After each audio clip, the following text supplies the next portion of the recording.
To showcase some of our micro-learning speakers around project and program management. We're not quite ready yet. We're still sorting things out, getting the technology up and running so we can all be ready for you. So in the meantime, have a look at a few of these snippets and it'll give you a bit of a taster as to some of the other micro-learning modules that we've got, some of the speakers we've got coming up in store over the next 12 months. Thanks very much. Talk to you soon. Cheers.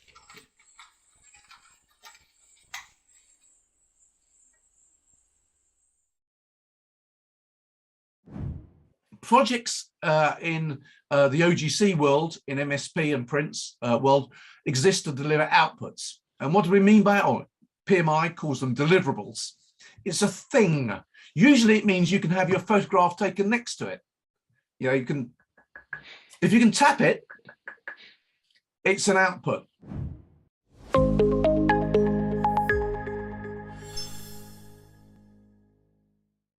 Risks and issues on programs. So when you've got a whole load of things on your risk register, have a look through them and go, well, what are the causes that we have? What are the big answers to lots of these things? But it's useful to say, am I looking at an effect or a cause when you're looking at the risk register?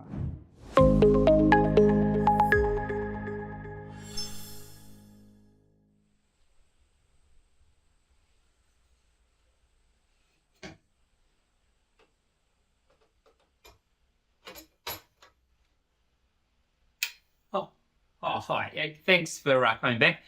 We're still getting the cameras ready. We're still getting everyone positioned so we can do the broadcast really well for you. So look, have a look at a few more of these micro-learning snippets. So you get a bit of a taster of what's in store. Again, talk to you soon. Thanks for hanging by. Cheers.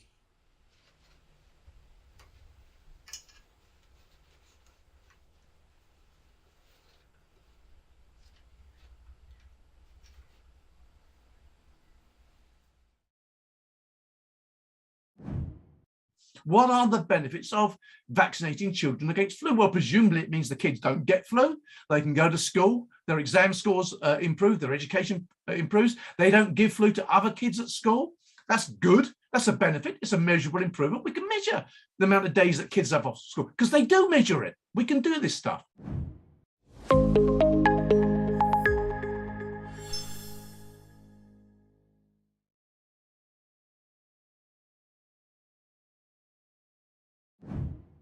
A team member may say something like, this new project is negatively affecting our team, and that's not being taken into consideration at all.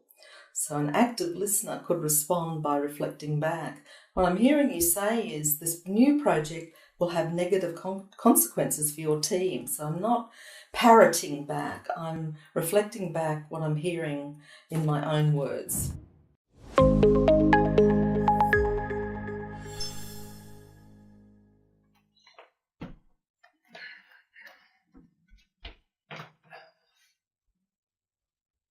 Oh, hi. Thanks very much again for joining us. Now, we're just showing you a few of these snippets, so you've got a bit of a taster of what the micro-learning is all about. We've got a couple of presenters coming up shortly to speak to you.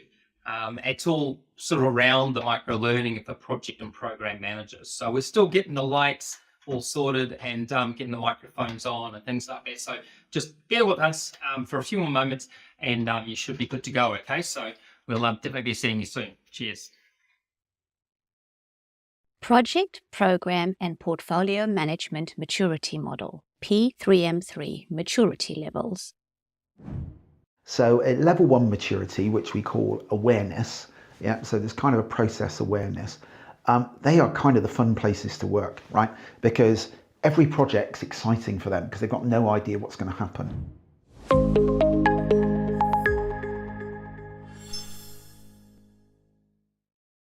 Establishing an enterprise project management office. One of the key things is spending a lot of time on problem definition, understanding, and obviously the same for projects, right? What are we actually trying to resolve here? Are we all clear? Are we all agreed? It takes a lot of time to do that.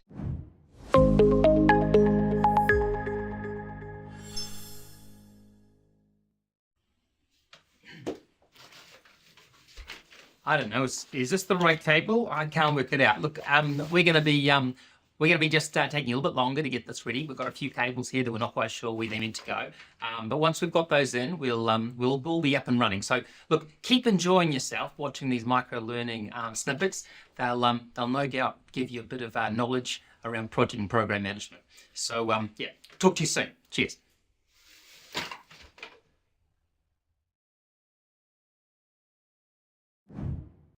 Ponder this. We typically divide projects into work packages. We divide programs into projects. There's inevitably an overlap. Should I run a big, complicated project with big, complicated work packages? Or should I run a simple program with specific projects in it? One person's big, complicated work pack, another person's simple project. And organizations will make different choices.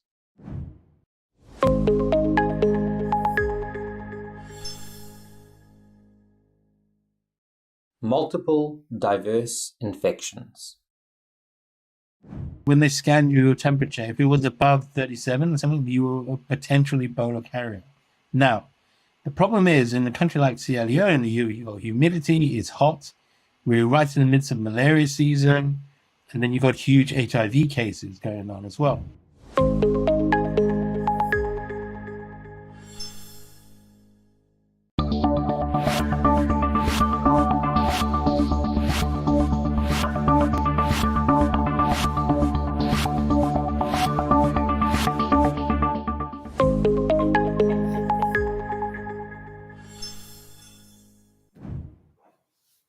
Morena whānau in Wellington. Welcome to the CC Learning Breakfast Networking event. I'm here with Andy Murray, and we are broadcasting from West Kirby, Wirral, just outside of Liverpool, on a very still evening. There's a little bit of wind out there, but it got a bit chilly. This is apparently UK spring, so can't expect too much. But summer apparently just gets slightly warmer. We've got dozens of people from around the world online via YouTube and LinkedIn, joining Sarah Walsh in Wellington and Andy Murray and I in the UK. So kia ora, everyone. Thanks for getting up nice and early for this event. And thank you, Andy, for joining us this evening. And thanks, Sarah, sitting in the wings, and she'll be coming and presenting in a little while. So this is the evening on Wednesday, and of course everyone in New Zealand's on their Thursday already. So let us know how it goes the Thursday, guys, so we can prepare ourselves. I'd like to do a call out for those joining us from New Zealand and beyond. I'd like to welcome Karen and Lisa at Hamilton City Council. We've got Rawinia and Henny, Alex, Simone, Harata, Soweta, Keely, Melissa, Storm, Taroto, Amy, Corey, Kahurangi, Kim, Marera, Hi Mona, Jake, Neil, Tui, Mary, Tony, and Sarah, all from Te Aroa Lakes Trust. So good to see you guys here.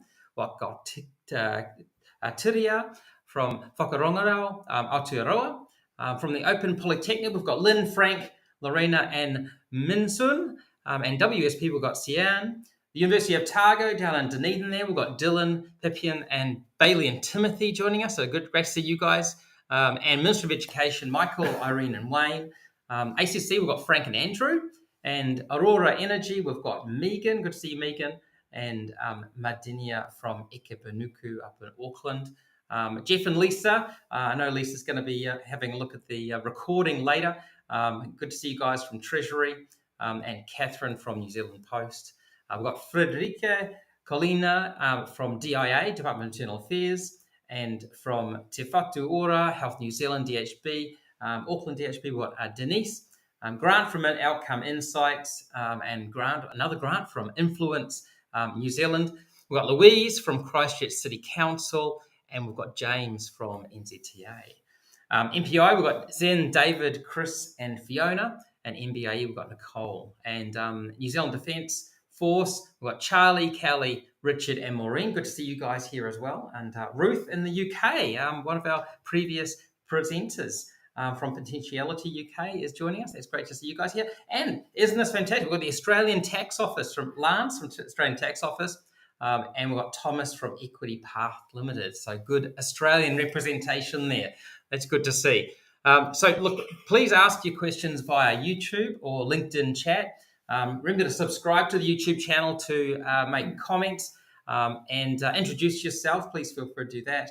And also you'll get future notifications if you like our LinkedIn and our YouTube channel. So it's a great way to get notified immediately when we're online.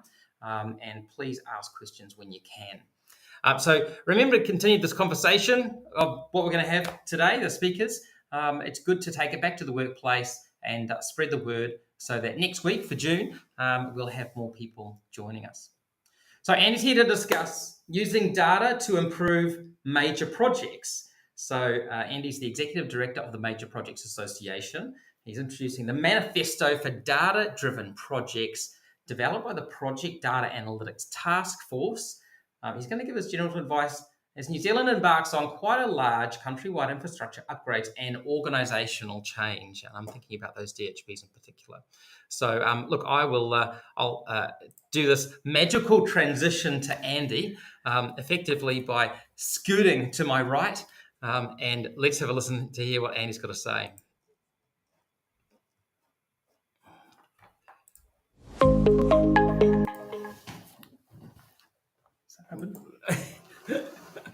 I'm scooting to the right. That's a very low-tech scooting to the right, Scott. So kia ora, Wellington, and thanks, Scott, for the introduction. And I see there was a couple of names on the list of people I've actually met on previous trips to New Zealand. So hello for those that I've met before, and hello for those I've not yet met. So I'm going to talk very quickly about data-driven project management, and in particular, I'm going to talk about how we move from data poverty to using data to drive decisions to deliver our projects and improve project management more broadly. So first up, I'm going to apologise. I'm going to use the term data rather than data. So it's the same thing. So I hope it works for everyone. So I'm going to start off in terms of just reflecting the beginning of my career. I worked for a tech firm in the 90s. Hard to believe now that that's when I graduated. And they were Japanese owned, and that sort of manufacturing influence they had, they were obsessed with using data to improve performance. And it permeated every aspect of the work, and again, from that manufacturing orientation.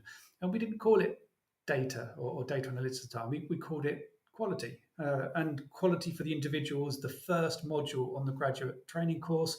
And we used it to set objectives, to get a baseline understanding of where you were, to then track improvements from that baseline, and then to refine and continuously improve all aspects of our work. When I say all aspects of our work, that was true for everything other than projects.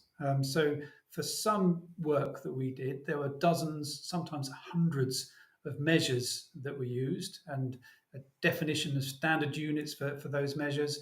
And it was continuously collected, analysed, interpreted, and used to feedback how we could go about improving that aspect. And to give you an example of how obsessed they were with that, the stationery cupboards in sort of the 80-odd offices they had around the world had more graph paper than note paper. So we were encouraged to make notes and plot those trends manually in everything that we do. But in projects, we just had two, really, sort of schedule and cost.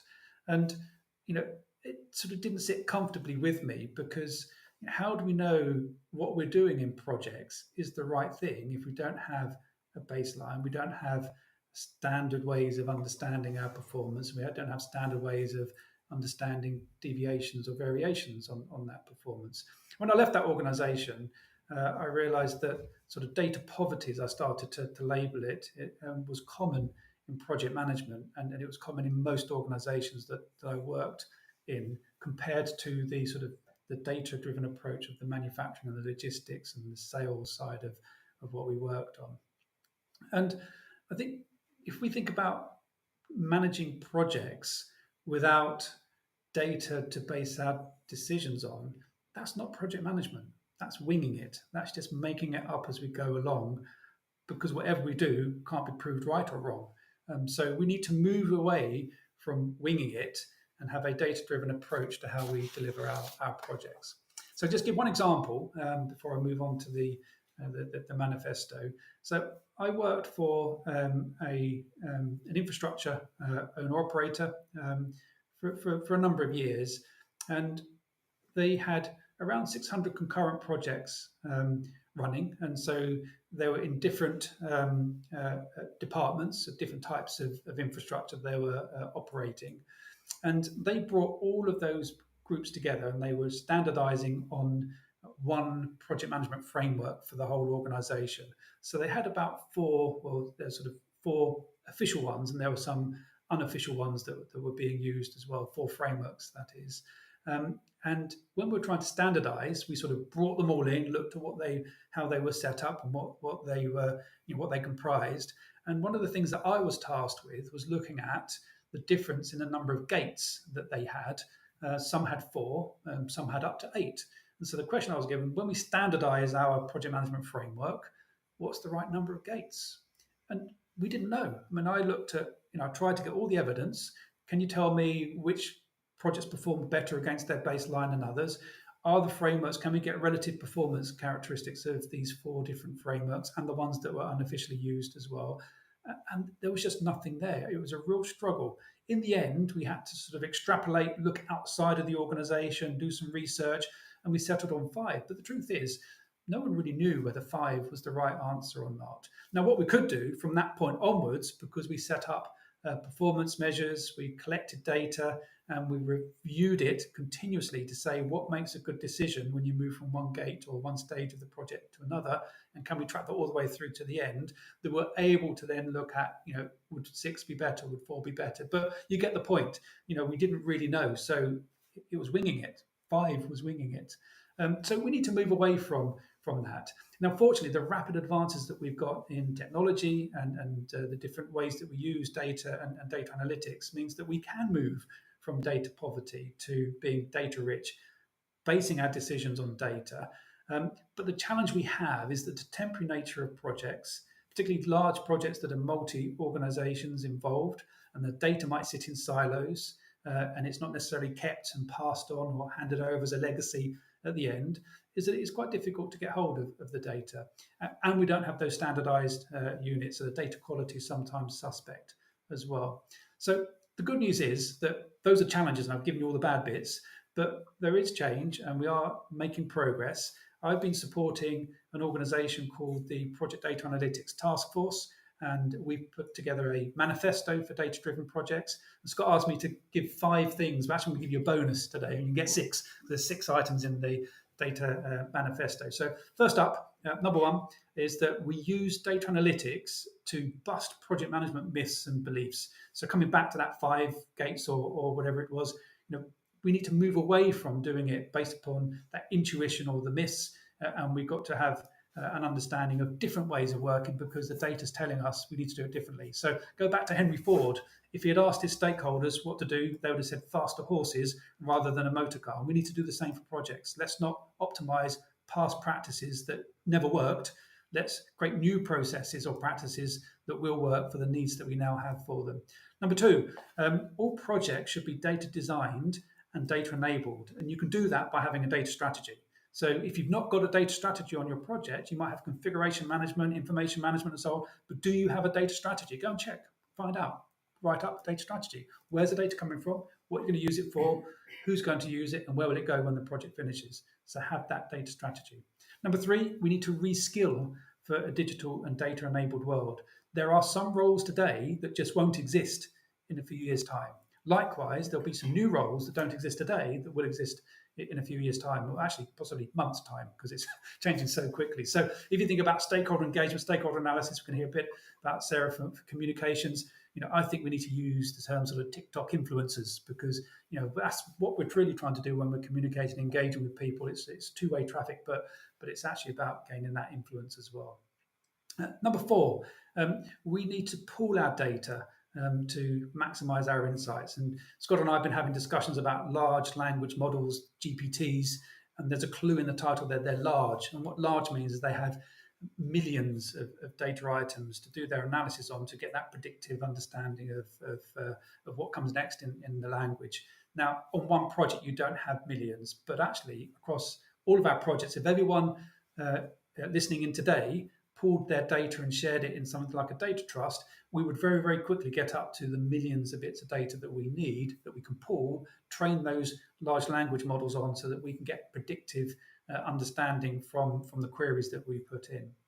Number 5 is that we need to collaborate to open source data analytics solutions and also start tackling those priority challenges. So we're going to be much quicker, particularly if we pulled our data, to go on this together rather than allowing sort of proprietary solutions to come through. We've got this fantastic window of opportunity of using data now and doing it in a community-based way rather than a proprietary-based way. And number 6 is that data analytics needs to be codified into all aspects of project delivery, best practice and culture. So the professional bodies, the associations, when they're updating their competency frameworks, their bodies of knowledge and so on, they need to put some of these principles in there, so it's not something that's added on, but actually it's a core part of their frameworks. So they're my 6 tips for today, and no doubt we'll get some questions. I think I've seen a few questions popping into the window, but I haven't got my glasses on, so I can't quite read them. So I'm sure Scott will read them out for me. But over back to you, Scott.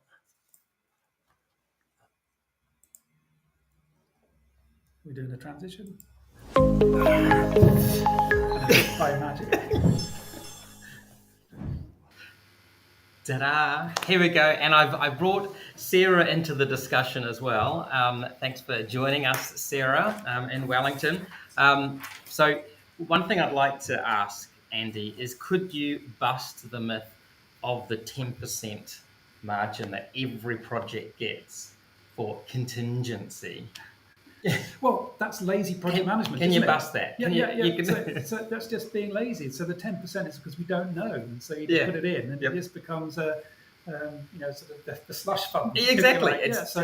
So therefore you can never be right or wrong, because you'll always end up using that 10% contingency. So one of the challenges we have in terms of estimating and control, if you like, is that if we were to if you go down sort of 3-point estimating, so worst case, most likely, best case, and we start operating on that basis, then the difference between your most likely and the best and worst case is effectively a degree of contingency. Now, when you roll them up, and this is where you get into sort of the numerical aspect of it, you can't just add those up. There's a standard deviation. Adding up standard deviations isn't straightforward, but the analytical models we've got can do that for us. And what we can say is give me the most likely, and then you apply the contingency. Whereas what we tend to do, we bake in a bit of contingency on every estimate, and then we add contingency. So actually, we can deliver projects for less if we can put the controls in the right place on every task, rather than effectively on the big stage or at the end of the project overall. Yeah, that 10% always gets me. It seems like everyone thinks things. Now, I've got a question here about the conversation we had earlier, which is actually related to communication. So, Sarah, I'm gonna get you involved with this question. So, you were talking to me about how you would like to measure sentiment. Yes. And so this is the communication that occurs by the project managers, the team managers, the project board, correct me if I'm wrong, the people who are involved in the project, people who are making decisions on the project, people who are actively engaged in the project and sending emails or texts or whatever communication via Slack or whatever it happens to be. And so you understand, again, correct me if I'm wrong, the idea is to measure the types of communication and see if there's a change in the communication which might indicate a poor delivery of a project or a change in the likelihood of success of the project. Have I given that? Yeah, so sentiment analysis is not necessarily new. It'll be new to project management because we're not using it in that way. So it's used in sort of call centres and customer service contexts. In fact, it was used by Cambridge Analytica in terms of understanding the likelihood of Donald Trump winning the election that he did, and that was just modelling the proximity of in tweets and social media Yep. trump with either positive or negative, Yep. but then understanding who was tweeting and where they live in terms of then mapping it into the electoral colleges, if we got that right in terms of Okay. yes, Now politics. we But- never but- talk about politics or TV shows. Okay, that's one of the rules that we have. but it's that concept. So you do that on a project basis, Yep. and you can start to the sentiment analysis will basically say whether this communication is positive or negative. And what you're trying to spot is where all of a sudden you have a switch from the project being mostly positive to then being mostly negative. Yep. And the question is why? Now, it doesn't necessarily give that answer, but it's giving you a clue that something's going on in your project. Yeah. Have you had that happen, Sarah, where you've been working with a client and you can read the sentiment of what they want you to say, and you're thinking, "Oh, this doesn't look good." Yeah, all the time. That's why I think, which I'm going to talk about a little bit later on, if you have support from a good communications team, they can probably already have identified those that how it's going to land the messaging, and they could give you some advice of how to tell that story or the narrative differently to get the result that they want. I think sometimes when you're involved in a project, you kind of concentrate on just that one siloed piece of work, but the communications team or a communications specialist will know what else is happening in the environment, whether it's internally or externally, and they'll be able to give you the advice of perhaps if we say this differently, or perhaps if we do this differently, this is the result we're going to get. Yeah. So I think when you come back to Andy talking about influencing skills, I think within the project team you have to really shine in and use your influencing skills there at the first stage to try and get people on board to do things possibly a little bit different to what they initially thought they were going to roll out. Yeah. So maybe your team is actually the team that's able to first know if a project's not looking good, because you'll be able to say, "Oh, doesn't look good, guys. Look, they don't want us to talk about this project anymore. If we're not meant to talk about it, it's about to get terminated." So. Yeah, and that happens, but there's probably the best thing to do in that case is just don't go completely silent. Because if you've been talking about a project and have that gap, people come up with their own story, and sometimes you don't have that control of how you want that message to land anymore. So even though sometimes it's hard when things don't go as planned, or the project gets cut or something happens, you're better off to front foot it and just be transparent and honest as much as you can. And obviously initially with your key stakeholders, but then when actually if you're already started engagement and comms with people, you kind of do need to come loop back and let them know what's happened, and just tell that story, I think, from the project first. Otherwise people make up their own mind about what's happened. If they don't know, there'll be a different narrative happening. So it sounds okay. Oh, very interesting. That's pretty cool. Now I've got something else for Andy here. I wanted to know if you could just briefly describe a data trust. Yes, a data trust is There's a little bit of noise coming through here. Sorry. I'll just. Sarah, yeah, I think there's a bit of noise coming from you. Do you mind just muting your microphone for a minute? Yep.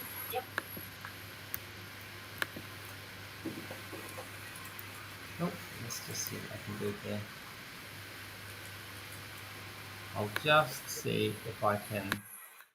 Oh, that's it. Excellent. Thanks, Sarah. Okay, cool. Yes, a data trust is an independent organisation. So it's a trust, as you can imagine. So it's a not-for-profit that's set up to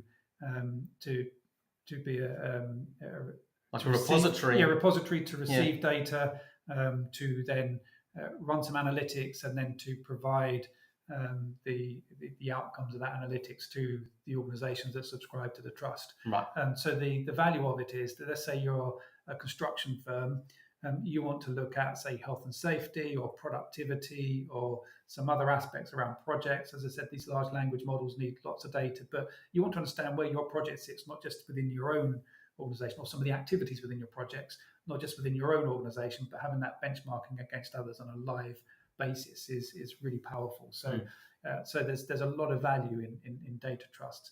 And again, coming back to that, is it 5 gates, 6 gates? You can imagine if you've got 20, 30, 40 organizations contributing to a data trust, you can start to run some really quite sophisticated queries into what are the different impacts on an approach, approach A versus approach B, Yep. and to see how that might then work in your own organisation. And I think this something we talked about earlier that becomes relevant here is that no one seems to have time to do this sort of stuff, to put the data together, because there's a long time between project start and project end. They're 18 months long. And also the project manager, once you get to the end of the project, that's it. They're looking for the next one. Where's the next project I'm going to go and deliver? I'm not worried about what's going to happen with my data. So there's well, that's why you need a data strategy. Yeah. So it's a bit like in sort of well-known project management methods, like the role of project assurance, and that's to make sure that post-project benefit reviews take place and so on. So the same thing should apply to to data, and having that data strategy means you're asking up front, what data will we generate through the life of the project, and what of that data do we want to keep and preserve, either for the parent organisation or for the community at large. And if there's a data trust, you can hand that data over to the data trust that that you'll then get benefit back in kind when you use the analytical skills of the data trust. So but other aspect as well, although project, let's say they're on average 18 months, but they're longer than, say, the major projects. We think the manufacturing process, they're completing elements of that process perhaps 1,000 times an hour. So that's why the ability to do the optimization on manufacturing is massive compared to projects where the cycle time might be, say, 18 months, so the ability to feedback and learn. But if we've got 10,000 projects, then there'll be, I don't know, I'll have to do the maths, but there's probably there could be 100 finishing every week. So someone's finishing a project 200 finishing every week. So so there'll be lots of insight to be gained if you did it in that way. Okay, cool. I'm not sure if anything like that exists in New Zealand. If something like a data trust does exist in New Zealand, please, those people who are watching this either now live or in the recording, please let us know, because I'm interested in hearing about it. It was a relatively novel idea. I mean, I get the concept, but quite new. Okay, cool. So let's move on now. So just so you know, these breakfast events are based around our lessons library. This is where we interview project and program experts and project managers to create the world's largest repository of project lessons. We're capturing all these lessons so you don't have to. Our library is available for you to use within your organisation. So, I really believe in the oral and visual storytelling as the best way to establish a common understanding and culture. So I now want to introduce Sarah Walsh, who you already heard from for a bit. She's going to talk to us about project communication. She's a communication specialist who has helped many organisations improve their communication. So effective communication is crucial for the success of any project. Project managers play a key role in managing communications, which includes stakeholders, expectations, and delivering message effectively. Now, Sarah, are you able to turn off your echo? I think that's what's happening. You're getting feedback. Have you got headphones you can quickly put in to make sure you don't get that feedback? Quickly jump up and plug those in. Excellent. That's the way. That'll work. I know they sort of crunch your head a bit and things like that. Something I prepared earlier. Something I prepared, just to the left of me. I've got this. And I'll play your stinger now, your little intro. So while you're all getting ready, you can.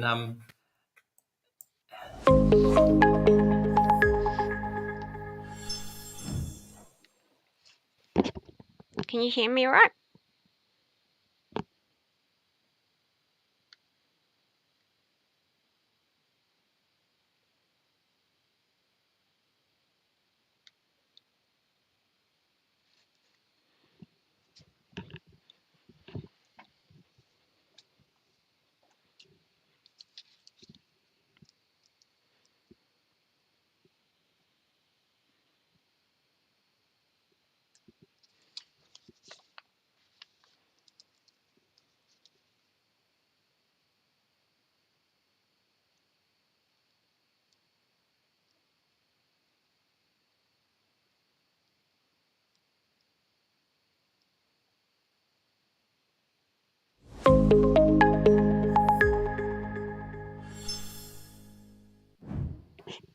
Here we are back again.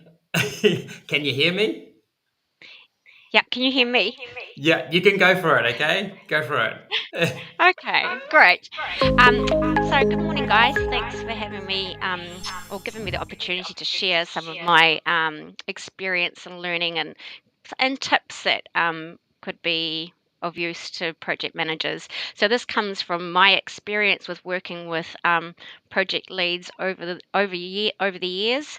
It's coming from a communications point of view, not from a project manager's point of view. So listening to everyone that we've got on the call this morning, sounds like we've got a range of people from big organizations.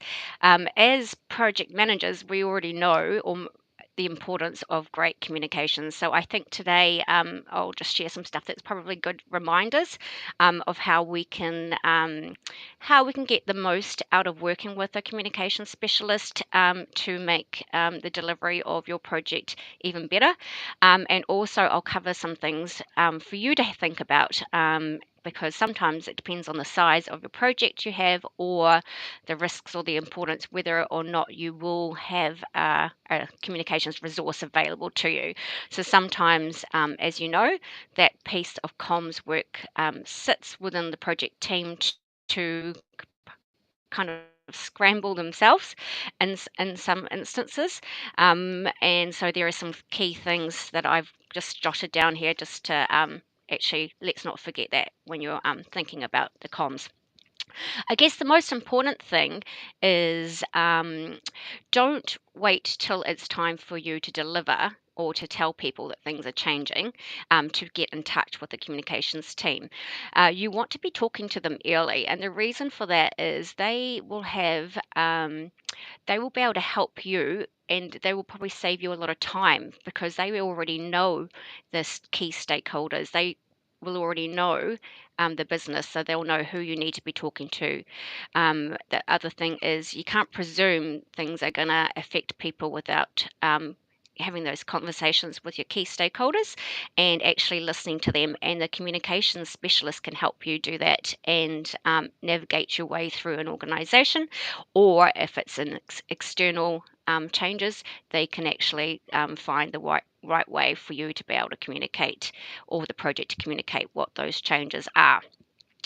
So I think that's probably the most important thing.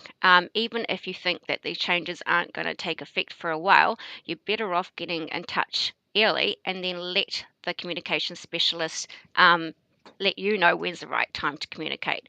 They've also got the handle on what else is happening. So they'll have what's happening externally, they'll know what's happening internally, and they'll be able to advise when's the best time to start talking.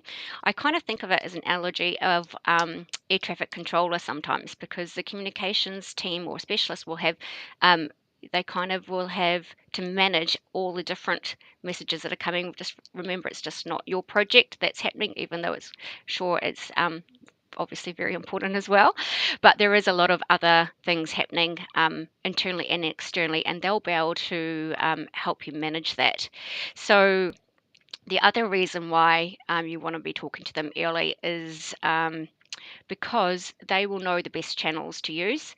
And that's when I think, when Andy talking about data, that is my friend as well. So sometimes I'll use data to influence a project to do things a little bit differently. For instance, I sometimes have worked with people that want to share their story with videos, and then sometimes the video will go on like 5 or 10 minutes, and we know people drop off after a minute and a half or two sometimes. So I can show them when people listen to how long, and that can influence them to kind of make it shorter as well. The other thing is, if I want them to use a particular channel and I'm saying we're not getting any cutthroat on using this type of newsletter, I can actually show the open rate and people clicking on links and stuff. So data is really important to be able to influence a project team to doing something differently as well. What happens if you don't have this resource or a support available to you? There's some key things that you might want to consider in the project team. And obviously, if you did have a comms resource, they'll be able to help and guide you through this. But things that I think are some top things for you to just remember when you're thinking about who you need to talk to and how you're going to share this information is actually understanding concerns and actions, and you want to be able to address them early. So if you're talking to a particular stakeholder group and you listen to them, actually hear what worries them about what's happening, and then you will create messaging around that that's going to fit that. Don't presume that you know what's going to affect them. I think you just need to do the questions and ask early on, and then address that, because you can get people on board early with you if they know that actually this isn't going to be a problem because you've already looked at it and you understand their needs. So that will get you far if you actually get that. You want to make sure that you have got commitment from a leadership team, because you'll need this to be role modeled and championed, whatever that message is. Or if it's something that's going out externally, you'll need somebody to own that message. So if you don't have the leadership team on board with the changes you're doing, that's going to cause you more headaches as well. So make sure you get that commitment in early. Find out who is going to be a spokesperson for that. And the other thing that is quite important to note and is that you want to come across as change as a more of a consult, that you're not imposing the change on people. Also, you can do that by talking more with them about why the changes. So you develop that story, be really clear about why the change is happening. So then I wouldn't rush getting that process right. Um, if you agree on your key messages about what's happening, how's it, when it's going to hit people, get them signed off by the leadership team, because you don't want to be going, and this does happen, you're better off getting that signed off so everyone's on the same page, and you don't want to be starting sharing messaging and then halfway through you change the message, because then you just lose trust in the people, and also it makes it harder sell for you in the long run. So get those messages up front early, make sure everybody agrees to them, and you can just then start sharing. You want to make it clear. The comms needs to be clear. What do you actually need? Sometimes, in my experience working with different project managers, sometimes it's what they think they want to share. It might not actually be what the people need to hear. So it's really just getting that bit right. Sometimes it's, you don't have to tell them everything. Just what do they need to know? What's the action? Do they understand the reasons why? There's also a good thing I would probably think about if you didn't have a comms person as well, is to have, how are you getting feedback back? Is that through an inbox, an email? Do you have some sessions with people? You really need to find out what's happening on the ground. What are people feeling? What are they hearing? And that gives you a good idea of how your messages are landing. And then you can think about, do you need to do more or less of them? There'll also be, if many of the people on the call today sounds like they're in a big organizations as well, so there probably will already be set channels in place, so you don't need to recreate the wheel. You'll just need to create the messaging and stuff that would suit each of those channels. So that's like newsletters, intranet, videos, blogs. There's just a range of things to do. The other thing that I think I will just touch on is 5 key comms principles PM should master. Again, this is coming from a comms point of view, which I've started off with, is to communicate early. You can't. I can't reinforce that enough. And timelines is key to the success of communications planning. Take your stakeholders on a journey so they understand what they need to know and when, and you get buy-in when necessary. It's always good to have some champions, and probably in the area that you are making changes to or doing things differently, because they're going to be your advocates out there, and they can help you share that story. Don't hide the truth when things go wrong. Sometimes there is delays. Sometimes they're out of your control, and that's one of the questions that Scott asked earlier on, is actually just be upfront, especially with the project team and then with your stakeholders, because people do create their own narrative if there's a gap there, and that's probably not ideal. You want to build rapport with your stakeholders. People will do more things for you if they like you. So I know that sounds but out there, but it actually is. So be friendly. Don't just contact them when you need something done. Build up that relationship. It can really go a long way. You don't know, you could be working on another project with them again, and they already know you and they've already worked well with you. They're more inclined to want your project to succeed and probably go the extra mile. So that is another thing to keep in mind. If you do work in an organisation that has a comms specialist, they'll be able to help you navigate all of this, and they'll be able to give advice. I would think another thing that for remembering is your project plan isn't your comms plan, or quite often in experience working with different projects over time, sometimes there's confusion that the comms plan is the project plan. Ideally, what will happen in a best practice project is that you'll be able to provide the project plan to your comms specialist, and they'll be able to develop the comms plan based on that, not the other way around. Sometimes that doesn't happen because it's earlier on in projects and the project plan hasn't been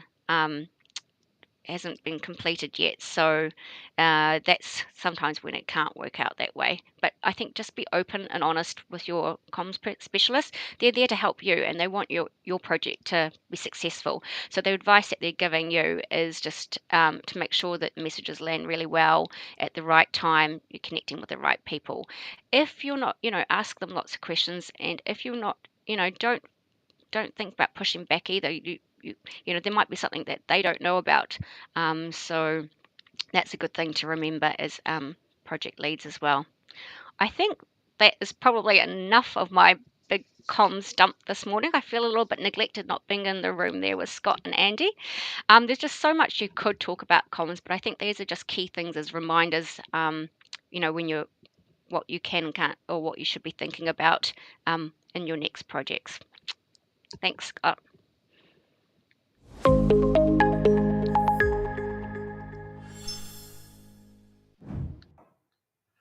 Thanks, Sarah. That was really awesome. That's great. And I do have some questions or some topics that I feel. Do you have anything in particular? Yeah, so if I may come in. Yeah, go for it. So Sarah, I really like the bit about the need to make friends with stakeholders. And obviously, as a segue between sort of the data analytics and the communications, so it's easy to think that we would just start, using sort of automation, if you like, to blast out messaging through emails and Twitter and other things. But people don't make friends with an email; they make friends with people.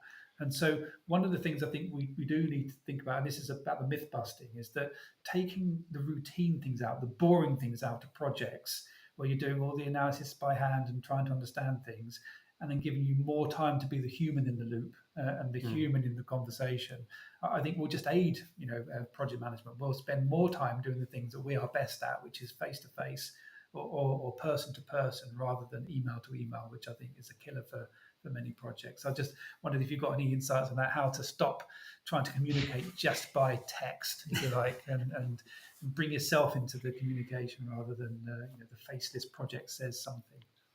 Yeah, so that's a good point. I think over time you kind of pull back from the face to face more.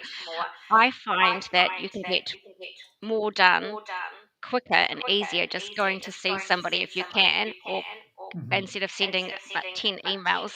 And sometimes that's just reminding people that actually that face to face you can get that relationship building.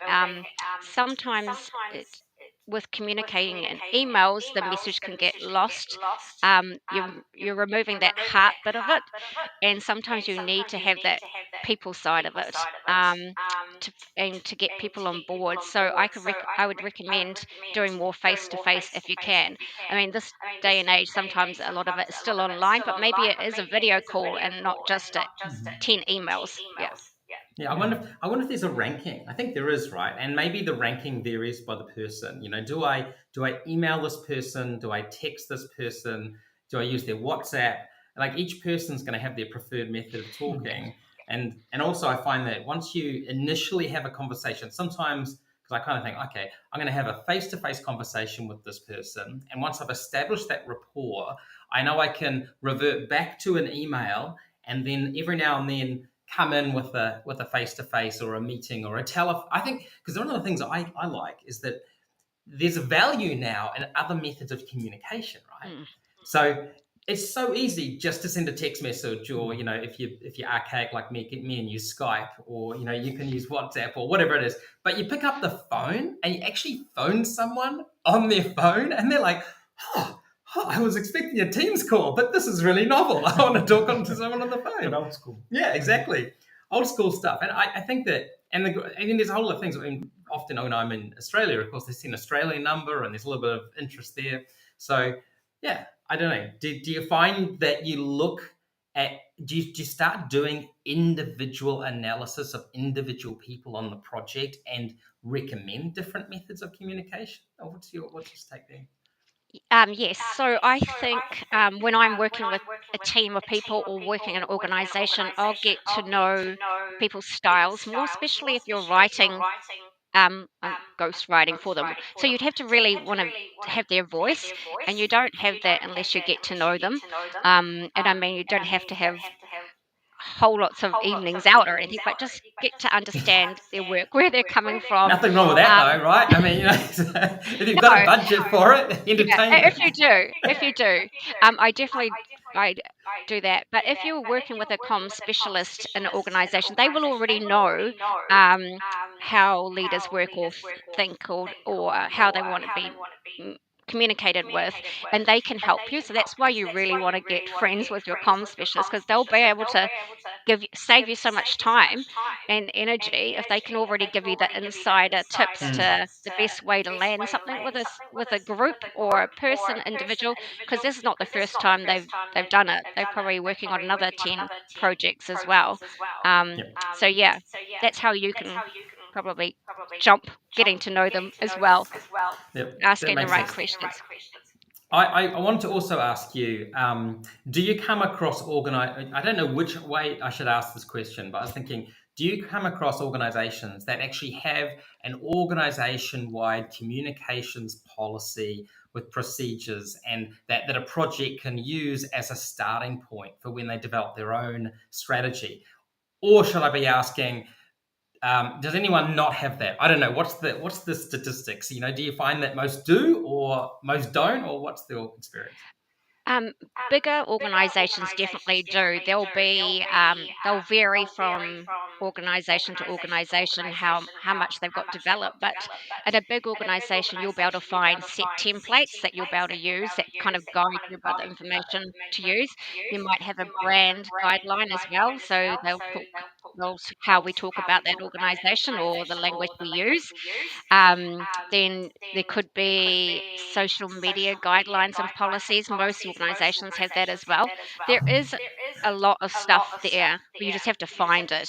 And sometimes if you come in as a project manager, you haven't worked there before, just ask somebody, where can I find this? Where can I find this? And it'll save you lots of times looking, because most intranets are huge, right? And most of the common problem that we're hearing, it's too hard to find things.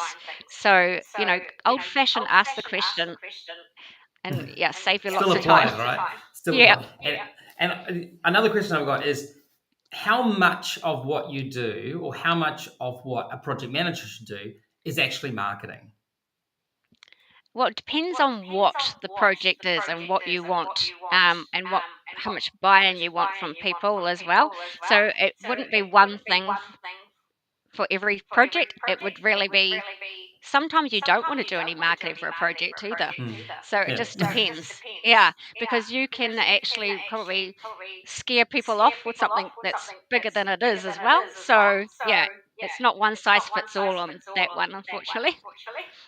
I just know people talk about spin and stuff, and Yeah. often when you talk about communications and it being curated as opposed to what others might consider to be authentically original, but curated communication sort of gives a suggestion it might be spin or marketing. But I'm actually a big believer. I believe project managers should do sales. I think so. I think they should, because they've got to sell themselves. They've got to sell their project, right? So. Yeah, tell us about but it's a specialist skill, though. So in terms of communication specialists, so the power of language and understanding the language that will land with people, I think is is a real skill. So the project managers can develop that, but there are times when you still need to go to the specialist. So, if you think of Morse code, form of communication, the first thing you tap in on a Morse code exchange is the speed at which you can receive. Because there's no point in somebody at the other end going really, really quick if the person at that end can't receive it. So I didn't know that. Yeah, so that you're is, a wealth of information. But it's the same thing. There's no Trivial point. pursuit question. Trivial pursuit question. That's going to be. There's no point in me saying data. You say data, I say data. People are saying data on the other end. We just think we're talking about something tomatoes, different. What are they? So anyway, so my plug. Let's call the whole thing off. So my plug for communication specialist. So it's another segue. There's a book here called Expected Goals. Yeah, let me hold it up. You talk. Yeah, so data analytics in the world of football is not new. It's been around for a couple of decades, maybe more actually. And this book tells you the history of data analytics in football. And they really struggled to make it land. And then the test that they used was, would the football pundit, the ex-football player on the Monday night show describing what happened at the weekend, get it if they gave them a stat or a bit of insight, but in a language that the pundit and then the audience would understand. And the one that they had, which is a statistical analysis of how likely you are to score from any position on the field against whatever the other players are doing, they had a term for it, and then they said, well, it's just an expected goal. How likely are you to score? So they used this term expected goals, and all of a sudden, from then on, the pundits started to use it. They said, right, we've cracked it. And then the football club started to engage because they realised, actually, we know now that we can learn from this and we can change our play to increase the expected goals we have throughout the course of a match. And interestingly, in the title of the book, it is true. It is true. I didn't realise that. So soccer has been transformed. The game that's played today is not like the game that was played just 4 or 5 years ago, because the coaches have taken the insights. They have this book. Yeah, they have the insights from the analytics, and they're changing the style of play. So it's really, really different. No longer is it the long kick up the pitch. They play out from the back. That's all come from analytics. So, and that was a language thing. That was a communications specialist that got it over the line, because it was a couple of decades of them saying we need to use data analytics. There we go. There we go. So the connection is data analytics requires marketing. Oh, sorry, communication. Communication, yeah. Was that? That was. Anyway, okay. Thank you very much. Let's close it out now. So thanks very much for joining us, everybody. A recording of this live stream will be made available to you, along with a request for you to provide some feedback about the event. And please feel free to share the link with others. It's good that everyone gets to see it. Now, our next event is in June, where we're going to have Rob England talking to us about Beyond Business Agility in Auckland and Open IT, that is Beyond Agile in Wellington. So thanks for coming along. We look forward to seeing you in the future event. Ka ki te whānau.